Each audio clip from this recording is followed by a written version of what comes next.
Selamat pagi semuanya, ketemu lagi sama Miliarder Boy nih. Jadi di sini gue akan ngajarin lu gimana caranya cepet kaya itu dari properti guys. Nah, langsung aja. Jadi selamat datang di channelnya Miliarder Boy. Nah, gue akan kasih sedikit banyaknya, kasih tahu lu, ini cara gue untuk cepet kaya di dunia properti. Kurang lebih nggak usah lama-lama guys, lu bisa kaya dalam waktu 1 tahun tanpa resiko yang aman dan pastinya cuannya paling banyak di antara investasi lainnya. Kita tahu kalau misalnya investasi itu sebenarnya sudah dari zaman dulu nenek moyang kita itu properti sudah ada sampai saat ini. Nah, itu kenapa gue akan ngajarin lu gimana caranya supaya investasi yang aman agar lu bisa membuat atau take profit gitu ya dalam waktu 1 tahun bisa menghasilkan 50 sampai 80% tuh guys keuntungannya. Dan ketika di tahun keempat atau di tahun kelima membuat aset lu atau nilai kekayaan lu menjadi 10 kali lipat. Misalnya dari contoh uang lu 200 juta bisa jadi 2 miliar. Itu yang gue lakuin. Dulu gue modal 100 juta jadi 1 miliar. Dari modal 1 miliar jadi 10 miliar guys di 5 tahun berikutnya. Kalau lu sekarang punya uang 2 miliar, 3 miliar, berarti lu harusnya bisa lebih kaya dari gue. Itu sih. Nah, gue ini miliarder boy, ya nama gue Wisnu Broto gitu ya, pakar investasi di mana ya kalau misalnya teman-teman mau sharing atau mau konsultasi tentang perbankan, properti, silakan langsung sama saya akan membantu teman-teman dengan ikhlas dan free semuanya. Jika konsultasi biasa ya. Nah, yang kedua adalah saya sebagai investor properti dan perbankan di Jawa Timur, Surabaya gitu ya. Saya juga punya beberapa proyek FLPP di salah satu kota Jawa Timur. Nah, khususnya di Gresik. Nah, kita lagi pembebasan lahan dan juga kita lagi apa namanya? Secara legalitasnya dilengkapi seperti itu. Baru ya habis COVID lah kita akan bisa menjual dengan bebas ya. Tunggu COVID aja. Nanti FLPP akan kita ciptakan ya. Nah, selanjutnya adalah yang ketiga adalah saya juga menjabat sebagai Chief Marketing Officer di mana di beberapa perusahaan startup. Nah, karena saya investor, jadi saya tuh investasi di beberapa perusahaan startup yang ada di Surabaya, guys. Jadi kalau teman-teman mau join, bisa aja konsultasi ke gua, nanti gua kasih tahu nih keuntungannya berapa. Itu bisa profit harian. Nah, yang kedua, kenapa gua juga investasi di salah satu startup ya sekarang ini? Karena kita tahu sendiri sekarang ini lagi COVID, guys. Kalau COVID itu kita nggak bisa bisnis konvensional. Berarti kita harus melakukan apa? Bisnis digital, bisnis teknologi yang membuat kita bisa menghasilkan profit walaupun saat pandemi kayak gini. Itu solusi dari saya. Nah, selanjutnya adalah gue akan ngajarin teman-teman gimana caranya bisa dapat properti murah, bahkan 50% di bawah harga pasar. Jadi banyak orang ini sebenarnya memimpikan gimana caranya supaya dia beli rumahnya tuh murah, tapi syaratnya lu harus punya duit cash ya. Ya, harus punya duit cash. Kalau makanya gue kalau menyarankan sama teman-teman, lu kalau misalnya beli properti kalau bisa cash karena lu bisa nego. Contoh misalnya gue beli properti itu 1 M, gue bisa beli 500 juta doang. Hebat kan? Ini caranya. Nah, kenapa gue selalu mencari properti murah nih guys? Tujuannya simple banget. Tujuannya agar kita bisa jual kembali cepat dan tidak membutuhkan waktu yang lama. Ini cara saya berbisnis properti. Lebih baik kita lelah mencari properti murah dengan negosiasi yang alot. Tetapi jika menemukan aset terbaik, kita bisa dapat cuan dan cuan itu bisa hidup untuk 1 tahun. Menurut saya, oke lah, misalnya kerja keras dan apa ya bisa mendapatkan keuntungan terus gitu ya. Jadi cukup mendapatkan satu transaksi, kita bisa hidup setahun. Itu yang gue lakuin dengan perusahaan gue. Ya kalau misalnya kita dapat setahun dua kali putaran, 2 kali move, 3 kali, ya itu bonus aja sih. Biasanya profitnya gue balik lagi, profitnya kita tuh setahun sekitar 50 sampai 60%. Berarti ya 2 sampai 3 kali move. Berarti ketika kita jual 3 bulan laku, dijual beli laku 3 bulan, laku 3 bulan. Biasanya restnya minimal 1 kali putaran dalam waktu 1 tahun, paling banyak 4 kali putaran guys. Makanya gue bilang rata-rata sekitar 50% keuntungan sampai 80% itu. Selanjutnya adalah cara mencari rumah murah nih. Banyak teman-teman terus gimana Bang caranya cari rumah murahnya. Nah, lo harus tahu cari lokasi di mana orang tuh butuh duit, guys. Nah, orang yang butuh duit tuh selalu ada di perbankan. Nah, karena dari sanalah kita menemukan banyak orang yang membutuhkan uang karena solusi di antara lelang bank atau dijual kembali. Ya, kebanyakan tuh orang yang mau dilelang itu akan dijual, tapi sangat sulit untuk mencari pembeli di saat kita lagi krisis kayak gini. Makanya dibutuhkan seorang investor untuk membeli aset tersebut. Nah, saya hanya request outstanding-nya di bawah 50%.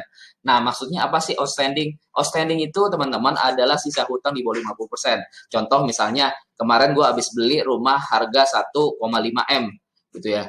Terus habis itu karena sisa hutangnya gue lihat sekitar 500 juta, ya udah maksimal itu kan gue 50% dari harga pasar. Kalau harga pasarnya 1,5, kita maksimal beli itu sekitar 700 jutaan, 750. Ya udah berarti gue bareng sama pemilik rumah ini nebus ke bank, habis itu nebus sertifikat ke bank, habis itu 250 jutanya gue kasih susu ke dia supaya dia bisa kontrak lagi, hidup baru lagi. Karena kalau misalnya BI checkingnya jelek, dia nggak bisa KPR lagi, guys. Nah, daripada lu kredit macet, mendingan lu clearin BI checking lu, habis itu lu bisa kredit lagi. Seperti itu.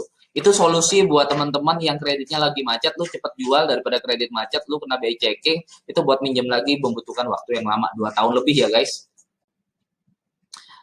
Nah, selanjutnya itu setelah kita dapat properti murah, terus juga apa ya, cek apa namanya, akhirnya menemukan listingnya, udah negosiasi dan mau, biasanya dari range 100 listing gue bisa nego 10 orang, ya paling dapat 2 sampai 4 orang. Jadi sebulan itu kurang lebih database gue tuh gue selalu mendapatkan properti itu 4 sampai 16 listing gitu ya, yang benar-benar murah gitu ya.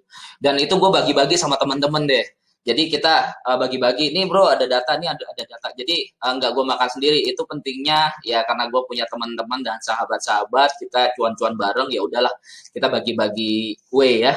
Selanjutnya tips yang nomor 2 adalah cek legalitas rumah. Nah ini yang paling tidak diketahui oleh teman-teman sekalian, di mana ketika ngelihat properti itu murah langsung aja beli gitu ya, udah nggak usah dicek legalitasnya gitu kan, langsung aja gitu. Nah kalau gue itu gue selalu mengecek legalitas rumah terlebih dahulu. Tujuannya untuk apa gitu ya? Tujuannya untuk mengamankan posisi uang gue atau kekayaan gue supaya gue tidak salah membeli. Itu yang sering terjadi, penipuan-penipuan yang ada di Indonesia tentang properti. Karena kesalahan pembeli juga tidak terlalu memperhatikan legalitas, guys. Nah, ini yang lo harus lakukan. Beberapa hal penting mengecek legalitas dari cek sertifikat, cek KTP, surat nikah, dan lain-lain dari penjual, dan pastikan semua itu asli dan lolos checking sertifikat.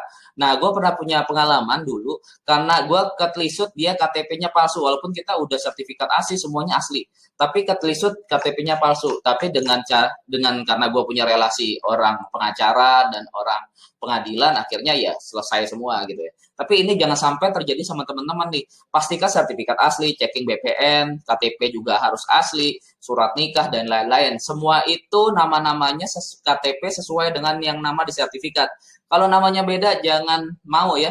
Mendingan lu konsultasi sama notaris setempat yang lu udah bisa percayai. Ya, kalau misalnya teman-teman bingung siapa notarisnya, bisa langsung kontak gue aja, guys. Nanti gue akan kasih referensi buat teman-teman dapetin notaris yang bagus-bagus di Surabaya atau Jawa Timur. Selanjutnya adalah fokuslah kepada mengecek sertifikat sampai benar clear dan aman secara transaksi di notaris. Dan setelah semua clear di notaris, tanda tangan dan lain-lain, barulah kamu membayar sesuai dengan nilai yang ditentukan. Jadi maksudnya tuh teman-teman cek sertifikat dulu, apa dulu, terus habis itu cek sertifikat segala macam sampai clear, tanda tangan dulu di notaris sampai semuanya selesai. Oke, notaris bilang aman segala macam, baru di situ lu bayar transfer. Jangan transfer di depan. Kebanyakan orang disuruh, Pak sekarang dulu bayarnya nanti baru transaksi. Lah mati ya, jangan kayak gitu. Gua sarankan untuk semuanya clearin dulu transaksi baru dibayar seperti itu. Ya, biar paham ya. Selanjutnya, tips nomor 3, ketika teman-teman transaksi, itu langsung aja cepat dijual. Dijual cepat, maksudnya gimana guys? Nah, makanya dijual cepat itu seperti apa maksudnya? Jadi, teman-teman kayak gini guys. Ya, maksudnya lakukan jual cepat plus 25%. Kalau bisa untung 25% lepas. Misalnya lu contoh, tadi kan gue bahas tentang gue belinya aset 1,5 harganya, gue beli 750. Ada yang nawar 1,1 lepas. Keuntungan 75% lepas. Itu rumus dari gue.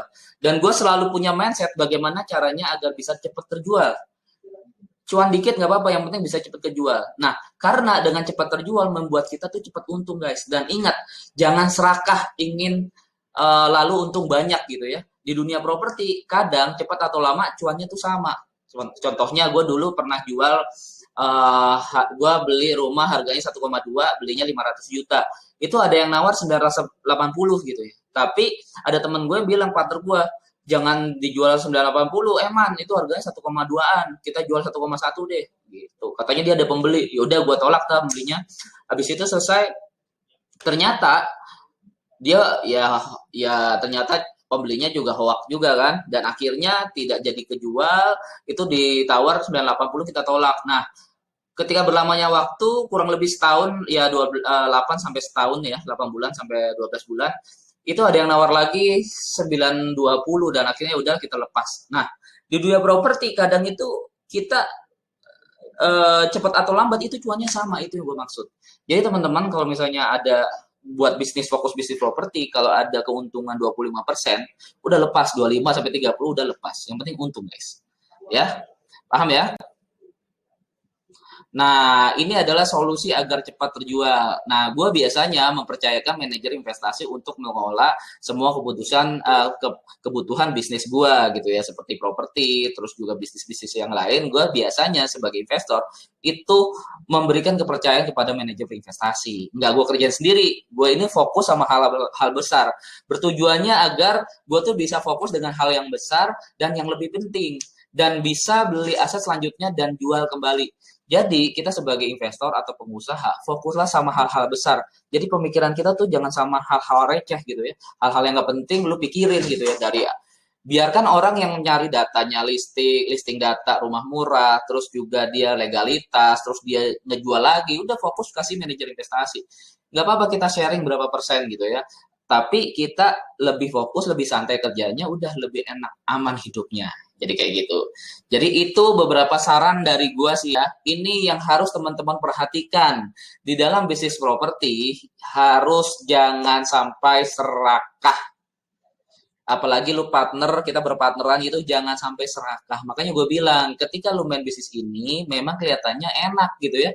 Dari harga 1M belinya 500. Dari harganya 2M belinya 1M.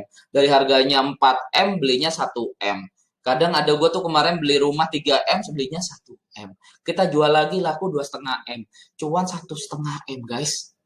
Gede banget gitu ya. Jangan sampai serakah, karena keserakahan ini yang membuat teman-teman kongsiannya pecah gitu kan, nggak dapat profit gitu ya, nggak muter duitnya.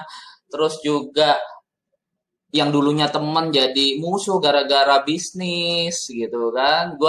Kalau misalnya teman-teman memiliki rasa serakah, langsung dibuang. Karena kalau keserakahan di dunia properti itu yang akan mengakibatkan 2 tahun, apa namanya, 2 tahun bisnis Anda akan kacau. Mungkin di 1 tahun pertama, tahun kedua itu enak gitu, naik terus main properti. Tapi ketika timbul rasa keserakahan dan egonya, itu membuat bisnis Anda tuh semakin runtuh. Jadi gue sarankan sebagai manajer investasi, Wisnu Broto, Chief Manager investasinya real estate di Surabaya, dan sebagai pengusaha startup digital, gue menyarankan jangan pernah serakah. Kontrol itu. Kalau mau sukses dikontrol, guys. Dan di sini gue juga punya beberapa murid dari 4 tahun yang lalu, dia bisa menghasilkan, tadi gue udah bilang, 50% sampai 80% profitnya per tahun. Dan juga dia bisa menghasilkan 10 kali lipat di 4 tahunnya mereka berbisnis di properti. Jadi nggak perlu khawatir, lu nggak mungkin bisa rugi di dunia properti. Pilihannya ada dua, lu untung dikit atau untung banyak. Makanya keserakahan itu harus dikontrol. Oke, gitu aja dari Miliarder Boy. Semoga teman-teman banyak hikmah dan banyak sedekah, supaya sedekahnya itu menjadi rezekinya buat teman-teman di masa yang akan datang. Thank you, guys.